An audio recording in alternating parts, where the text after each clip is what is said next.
پاکستان میں کورونا سے مزید 85 افراد جاں بحق، مجموعی اموات کی تعداد 9753 ہو گئی۔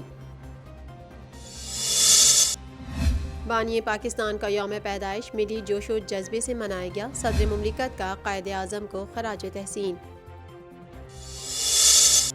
سربراہ پاک فوج نے کہا ہے کہ دنیا کی کوئی قوت پاکستان کو ختم نہیں کر سکتی۔